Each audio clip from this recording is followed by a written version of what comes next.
dari Jabir bin Abdullah Rasulullah Shallallahu Alaihi Wasallam bersabda di salah satu hadisnya, "Idza sumtu falyasum sam'uka wa basaruka wa lisanuka 'anil kadhibi wal maharim wa da'adzal jari wal yakun 'alaika wa qarun wa sakinatun yawma sawmika wa la taj'al yawma sawmika wa yawma fitrika sawa'an."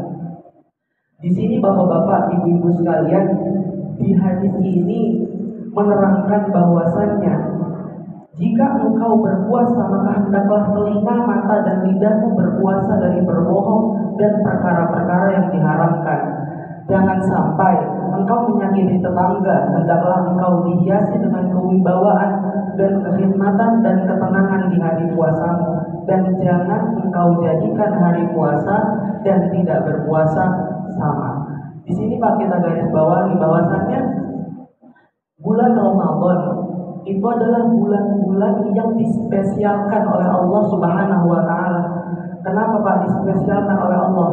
Kita tarik ke belakang dulu dari arti nama Ramadan. Ramadan ini diambil dari kata bahasa Arab yang artinya yang diambil dari kata bahasa Arab diambil fi'il madinya Ramadan. Itu artinya panas Pak.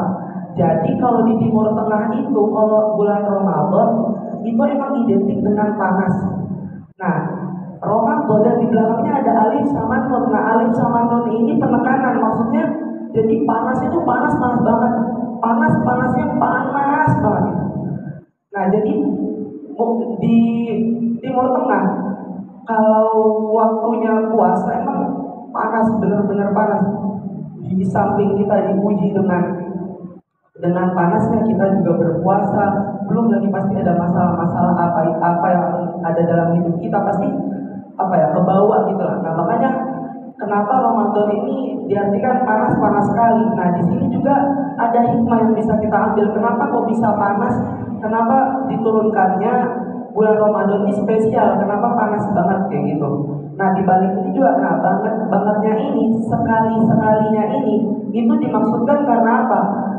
Karena bulan Ramadan itu adalah bulan pengampunan, bulan semua doa-doa itu dilipat gandakan. Jadi doa-doa kita diijabahnya ya pahalanya banget juga. Jadi lebih banyak juga. Udah diujinya banyak, kita dapat pahalanya juga lebih banyak. Nah, di sini yang saya akan bahas bagaimana sih kita memaksimalkan Ramadan di akhir-akhir bulan ini. Gimana kita maksimalkan amalan-amalan apa saja yang pas buat akhir-akhir Ramadan ini yang nggak kita dapatkan di bulan-bulan lainnya. Nah, di sini saya akan merangkum namanya amalan limited edition Pak. Maksudnya amalan limited edition ini dia nggak ada. Maksudnya kalau misalnya di amalan-amalan lain dapatnya sekian, tapi di Ramadan itu dia dilipat-lipat gandakan. Padahal ya mungkin di bulan-bulan sebelumnya dia dilipat gandakan, tapi di bulan Ramadan dilipat malah lipat karena ya itu tadi ada makna Ramadan yang dia banget sekali seperti itu. Nah, di sini saya akan bahas. Jadi yang pertama itu Pak, berdoa. Nah, jadi di bulan Ramadan ini kita dianjurkan untuk banyak-banyak berdoa. Salah satu doa yang dianjurkan sama Nabi itu Allahumma innaka afuwun tuhibbul afwa fa'fu anna.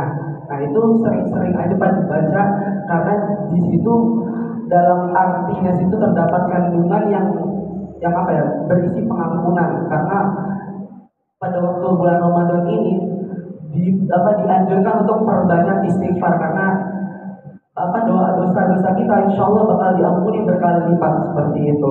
Nah, waktu berdoa ini ada 3 waktu yang doanya itu bakal dilipat gandakan dan gak akan tertolak. Yang pertama Pak, waktu sahur. Jadi pada saat kita sahur itu salah satu doa mustajab pada bulan Ramadan yang kita tidak dapatkan di bulan-bulan lainnya.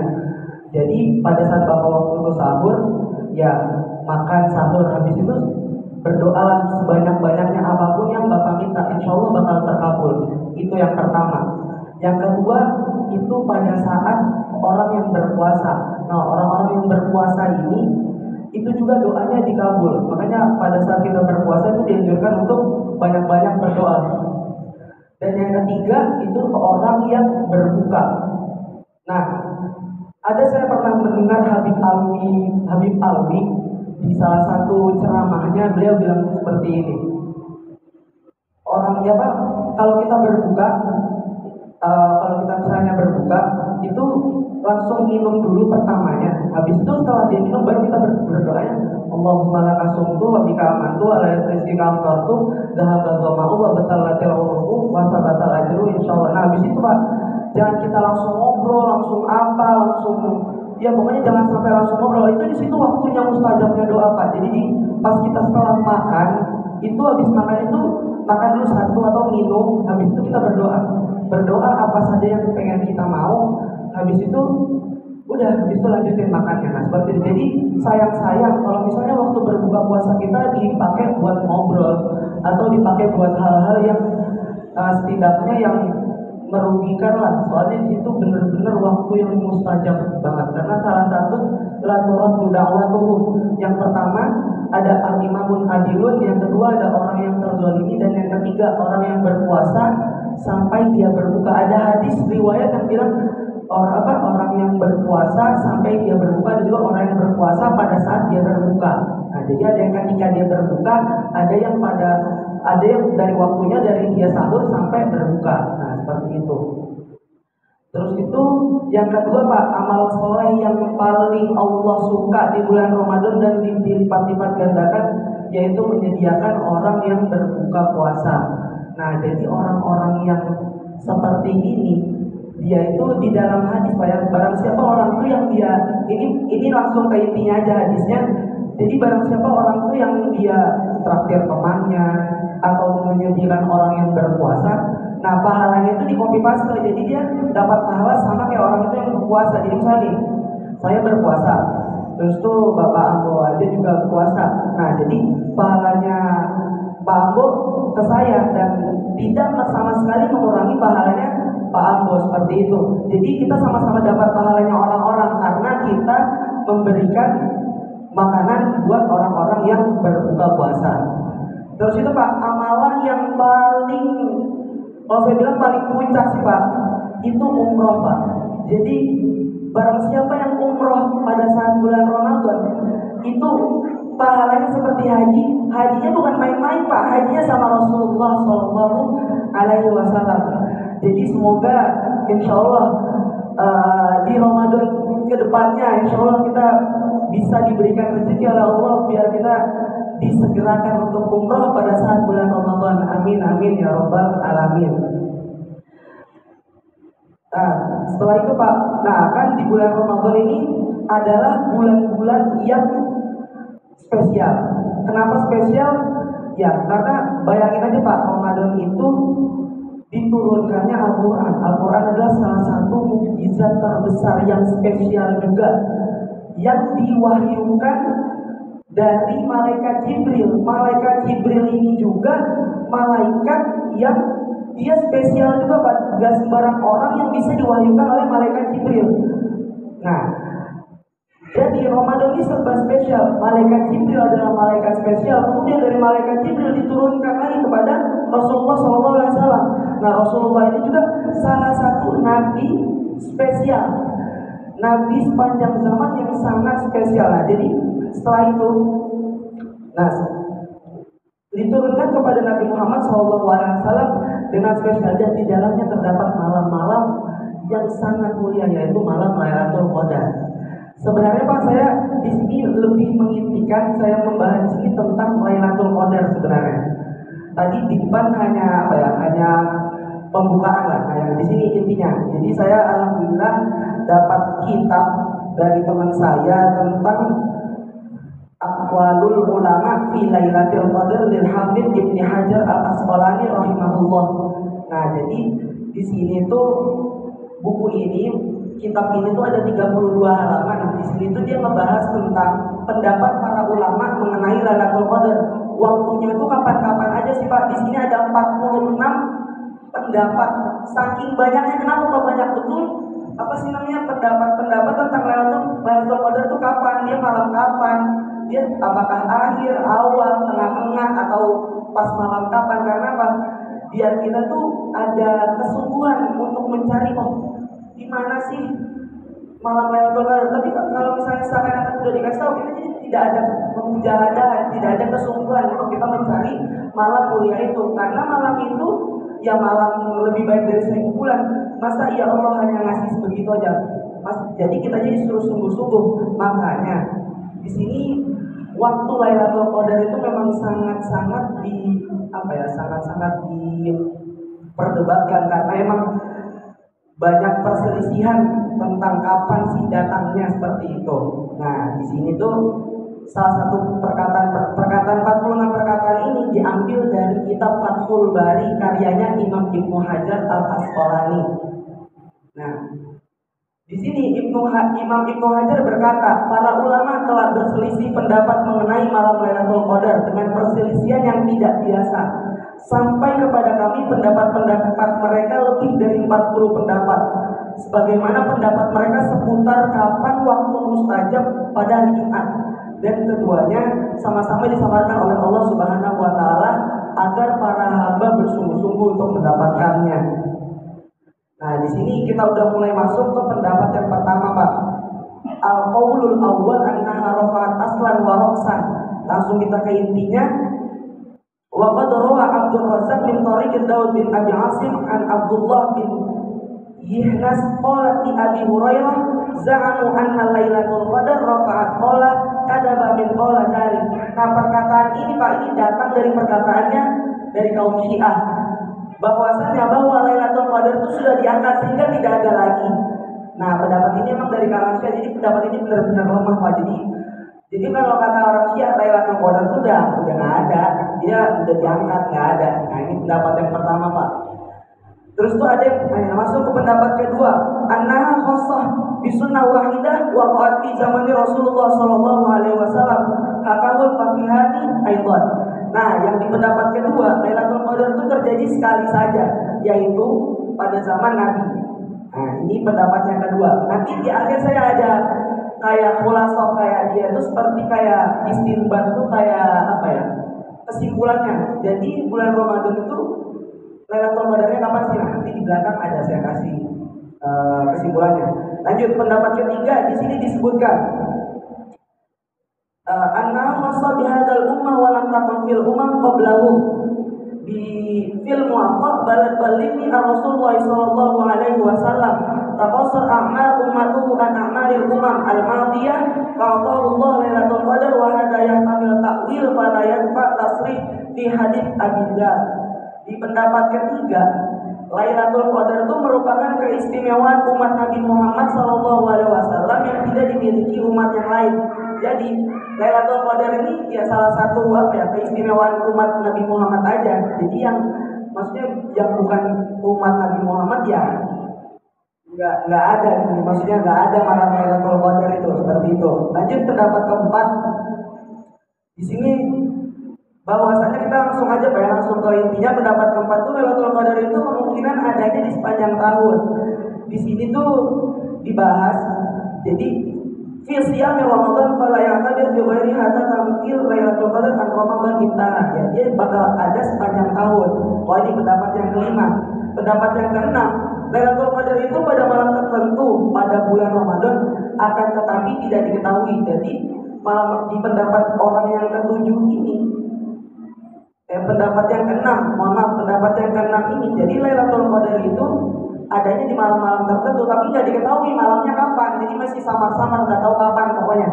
Nah, terus itu ada lagi masuk pendapat ketujuh. Ada yang bilang di sini pada malam pertama bulan Ramadan. Nah, ini ada bilang pada malam pertama bulan Ramadan. Ada lagi pendapat lagi ke-8. Ada yang bilang pada malam pertengahan bulan Ramadan. Pendapat ke-9 ada bilang pada malam nisfu Sya'ban. Ada lagi yang bilang pendapat ke-10 pada malam 17 Ramadan. Pendapat ke-11 ada pada malam 10 kedua bulan Ramadan. Jadi kita masuk kan 10 bulan pertama, ada 10 bulan kedua. Nah, ini katanya di 10 bulan kedua ini ada Lailatul Qadarnya. Terus tuh ada pendapat yang ke-12 pada malam ke-18. Pendapat ke-13 pada malam ke-19. Ada lagi pendapat ke-14 pada malam pertama dari 10 terakhir. Berarti sekitar tanggal 20 atau 21 Ramadan pada malam pertama dari 10 terakhir. Jadi 10 terakhir di malam pertamanya. Terus ada pendapat ke-15 Pak, pada malam pertama dari 10 terakhir. Akan tetapi ini biasanya sering kita dengar nih, pada malam pertama dari 10 terakhir. Akan tetapi kelompok ini merinci, jika bulan Ramadan itu datangnya ganjil, yaitu maksudnya bulan Ramadan isinya ganjil 29 hari, maka jatuhnya Lailatul Qadar itu pada malam 21. Dan jika kalau misalnya bulan Ramadan itu 30 hari genap, maka Lailatul Qadar tanggal 20. Nah, seperti itu. Lanjut lagi Pak, ada pendapat ke-16 itu pada malam 22. Pendapat selanjutnya 23, selanjutnya 24, selanjutnya 25, selanjutnya 26, selanjutnya 27, selanjutnya 28, selanjutnya 29, selanjutnya ada 30. Nah, di sini banyak pendapat yang berbeda-beda. Makanya para ulama itu ijtihadnya banyak sekali. Terus tuh lanjut ke pendapat 25 pada malam-malam ganjil 10 terakhir. Nah, ini juga sering kita dengar. Pendapat ke-26 pada malam-malam ganjil 10 terakhir dan pada malam terakhir. Nah, pada malam-malam ganjil 10 terakhir. Jadi pas malam 10 terakhir itu yang ganjil-ganjil, dan pada malam yang paling terakhir. Nah, itu di situ ada Lailatul Qadar katanya yang di pendapat ke-26. Di pendapat ke-27 berpindah-pindah pada 10 terakhir seluruhnya. Jadi dia bisa jadi 22, bisa jadi 23, bisa jadi 21, bisa jadi 26, bisa jadi 27. Pindah-pindah Pak, enggak tentu. Terus yang ke-28 yang paling mendekati adalah pada malam 21. Ini pendapatnya ke-28. Pendapat ke-29 pada malam ke-23. Pendapat yang ke-30 yang paling mendekati adalah pada malam 27. Yang ke-31 nih berpindah-pindah pada malam 7 terakhir. Maksudnya dari 7 malam terakhir ya pindah-pindah aja, kadang dia berarti 29, kadang dia 26, kadang 24, nah kayak gitu. Terus yang pendapat ke-32 pada 7 malam terakhir. Pendapat ke-33 berpindah-pindah pada pertengahan akhir. Jadi tengah-tengah dia pindah-pindah itu. Di pertengahan akhir dia pindah-pindah tanggalnya. Pendapat ke-34 pada malam 16 atau 17. Pendapat ke-35 pada malam 17, 9 atau 19 atau 21. Pendapat ke-36 pada malam pertama atau malam terakhir. Pendapat ke-37 pada malam pertama, 9 pertama atau 9 atau 17 atau 21 atau malam terakhir. Pendapat ke-38 pada malam 19, 21 atau 23. Pendapat ke-39 pada malam 23 atau 27. Pendapat ke-40 pada malam 21 atau 23 atau 25. Pendapat ke-41 ia dikhususkan pada 7 malam terakhir bulan Ramadan. Ini ada yang sama nih sama yang atas tadi Pak. Pendapat ke-42 pada malam 22 atau 23. Kebanyakan 21 dan 23. Nah, seperti itu Pak ya. Lanjut, sisa 4 lagi nih. Pendapat ke-43 pada malam genap 10 kedua dan 10 terakhir. Nah, jadi di malam-malam genap 10 kedua sama 10 terakhir itu katanya ada malam Lailatul Qadar. Pendapat yang ke-44 pada malam ketiga atau kelima dari 10 malam terakhir. Pendapat ke-45 pada malam ke-7 dan atau ke-8 dari awal pertengahan kedua. Nah, jadi dia pada malam ke-7 atau 8 dari awal pertengahan kedua. Jadi mulainya ngitungnya itu dari awal pertengahan kedua. Nah, awal pertengahan kedua itu dihitung. Jadi di situ 1, 2, 3, 4, 5, 6, 7, tapi hitungnya dari tengah. Nah, di situ katanya ada Lailatul Qadar. Dan pendapat yang terakhir pada awal malam atau akhirnya di setiap malam ganjil. Pada awal malam atau akhirnya di setiap malam ganjil. Nah, itu Pak, dari 46 itu kita dengarkan tadi bahwasannya banyak sekali pendapat yang kalau kita misalnya simpulin sendiri itu bakal bingung juga Pak, saking banyaknya itu. Tapi di sini kita ngambil kebanyakan ulama. Kapan sih Lailatul Qadar itu? Di sini dibahas lagi Pak. Inilah pendapat-pendapat para ulama yang saya temukan. Sekalipun secara zahirnya saling berbeda, dan yang paling mendekati adalah pada setiap malam ganjil 10 malam terakhir bahwasanya ia berpindah-pindah sebagaimana dipahami dari beberapa hadis. Dan yang paling mendekati lagi menurut ulama Syafi'iyah, ada dari ulama Syafi'iyah Pak, pada malam 21 dan 23. Ini yang kalau ulama Syafi'iyah lebih ngambilnya ke ini 21 sama 23. Sedangkan menurut mayoritas ulama, kalau tadi ulama Syafi'iyah, kalau ini semua ulama mayoritas dia pada malam 27. Nah, ada yang bilang berarti antara 21, 23, 27. Wallahu a'lam, Pak. Pokoknya di antara itu tiga. Jadi ya kenapa begitu sulitnya kita mendapatkan Lailatul Qadar? Karena ya itu hikmahnya di sini juga dikatakan sama Ibnu Hajar al-Asqalani biar disamakan Lailatul Qadar supaya adanya kesungguhan untuk menggapai. Coba kalau kita udah dikasih tahu, kita nggak bakalan ada kesungguhan untuk mendapatinya. Contoh Pak, di Mesir itu kalau dia udah malam ke-27, malam ke-21, 23, jadi ada salah satu masjid di sana namanya Masjid Amr bin As. Masjid itu dibangun oleh sahabat Rasulullah namanya Amr bin As waktu beliau itu hijrah ke Mesir. Jadi sampai sana beliau bangun masjid dan itu salah satu masjid tertua yang ada di Mesir. Nah, di sana itu ada malam ke-27. Setiap malam ke-27 itu ada imam dari Kuwait namanya Syekh Jibril kalau saya nggak salah. Nah, setiap kalau ada Syekh itu yang udah tahu nih kalau Syekh itu bakal datang, pasti udah dari asar, kalau nggak dari zuhur kita harus udah ada di masjid itu. Kalau kita datangnya maghrib atau isya, kita tidak dapatnya di jalanan Pak. Jalannya nggak sampai kasih bunda sana, jauh banget.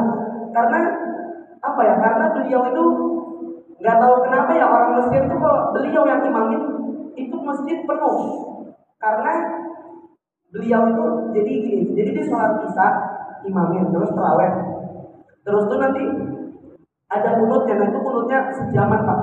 Kunutnya benar-benar lama banget dan di situ emang doanya benar-benar dimaksimalin sama beliau. Walaupun sejam, tapi orang Mesir itu malah banyak, nggak ada yang keluar Pak. Jadi masya Allahnya orang-orang Mesir di sana tuh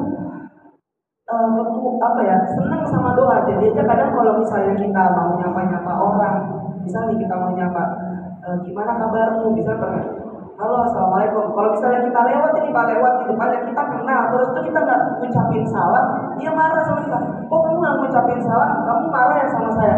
Padahal kan kalau di sini kita biasa aja Pak ya. Kalau di sana aja kayak kalau kita kenal kita nggak ngucapin salam tuh kayak gimana gitu. Nah terus tuh habis ngucapin salam ditanya, saya amin deh, anak wais, bisa gitu jawabnya. Saya alhamdulillah baik. Terus tuh nanti nggak lama Robbina jadi kesehat dan dia langsung ngedoain semoga kamu sehat terus, semoga kamu panjang umur. Jadi di setiap kita ketemu pasti doa. Kalau nggak kita pas kita diam-diam zikrullah, sholawat yang ala nabi, alhamdulillah. Katakan alhamdulillah, kamu ucapin ini, ucapin. Jadi kita tuh disuruh setiap hari tuh zikir. Di bis tuh tulisannya jangan lupa sholawat ke nabi gitu tulisannya gitu tuh di bis. Jadi suasana Islamnya itu di sana memang benar-benar kental, apalagi bulan-bulan Ramadan ini, apalagi di bulan-bulan yang Lailatul Qadar seperti sekarang ini. Antusias warga sana itu sangat besar, apalagi di bulan Ramadan ini. Di sana khasnya kalau mau berbuka puasa Pak, di sana tuh khasnya tuh namanya Maidatul Rahman. Jadi di setiap jalan besar di daerah Gunung Guntur sini, di depan situ dia buka meja. Nanti di daerah kasih bunda buka lagi meja. Jadi jalanan itu seakan-akan udah cuma mobil aja dikit aja bisa lewat karena di situ penuh meja. Terus nanti orang datang tuh, dia tinggal duduk di situ langsung disediakan hidangan berbuka. Hidangannya bukan main-main, Pak, di situ langsung. Jadi makanan paling mahalnya di Mesir ditaruh di situ, digratisin sampai ke buang-buang kalau bisa dibilang Pak, karena banyak banget. Jadi contoh ada nasi, ayam, daging, terus itu belum buah-buahnya, belum lagi minumannya. Itu pokoknya kalau misalnya kita beli, itu tuh salah satu makanan mahal lah di Mesir. Biasanya tuh yang mahal tuh kayak nasi mandi, nasi sami, nasi hadromaut. Nah itu biasanya gitu. Nah itu kalau misalnya nggak corona Pak, kalau misalnya dia corona, itu tuh tiap ruas jalan misalnya gang-gang, itu orang ngasih makanan. Jadi kita kalau mahasiswa, kita biasanya suka apa ya Pak, suka pilih-pilih lauk biasanya dilihat. Nah, ini lauknya nggak enak, cari yang lain. Jadi kita pinter tuh, kita cari yang lauknya paling enak biasanya gitu kalau di sana. Itu kalau nggak corona, itu kalau corona. Tapi kalau nggak corona, jadi tiap jalan tuh udah dikasih makanan-makanan, habis itu kita udah makan. Udah kayak gitu. Biasanya juga ada lebihannya. Kadang kalau misalnya dia waktunya kayak kemarin tuh pas corona, itu kadang dipanggil kita di rumah, sini turun, dikasih berapa box banyak, itu hanya buat buka. Jadi kalau udah Ramadan, hampir seluruh orang Mesir tuh berubah semua jadi baik. Padahal nggak semua, tapi juga baik. Nah, jadi semua orang tuh berlomba-lomba dalam kebaikan kalau di Mesir seperti itu, Pak. Itu pengalaman yang saya dapatkan selama selama berpuasa di sana hampir 3 tahun lah. Nah, ini kan pulang saya pertama, jadi ini puasa pertama lah istilahnya di sini. Nah, seperti itu. Nah, jadi hikmah dari apa yang saya sampaikan, jadi kita maksimalkan bulan Ramadan ini, jangan sampai kita samakan sama bulan-bulan lain. Jadikanlah bulan-bulan ini bulan kita untuk makin makin semangat ibadahnya, makin bertambah ilmunya juga, makin pokoknya bikin bulan ini tuh berbeda dengan bulan-bulan lainnya. Jangan sampai kita sama-samakan lah seperti itu. Di sini kita baca Quran, belajar ilmu. Nah, kalau bisa setelah Ramadan kita lanjutkan kebiasaan-kebiasaan itu. Dan tadi membahas tentang Lailatul Qadar, mungkin itu perbedaan-perbedaan saja. Mungkin juga ada yang bilang Lailatul Qadar itu tergantung kitanya. Kalau kita biasanya udah merasakan rasanya kayak ini Lailatul Qadar, nah ya sudah, berarti kita alhamdulillah mendapatkan. Tapi ada juga yang mungkin dia tidak merasakan itu. Jadi mungkin saran saya, atau lebih baik kita selalu setiap malam kita di akhir-akhir ini maksimalkanlah ibadah-ibadah kita agar kita dapat malamnya Lailatul Qadar. Nah, mungkin itu saja Pak yang dapat saya sampaikan.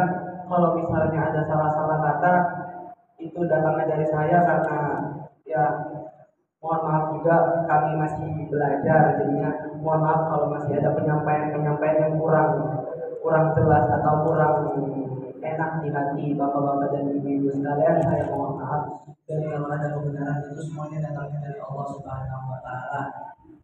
Terima kasih atas kesempatan yang benar-benar berharga di sini. Semoga dapat menjadi pembelajaran bagi saya dan bagi bapak-bapak dan ibu sekalian. Semoga dapat bermanfaat.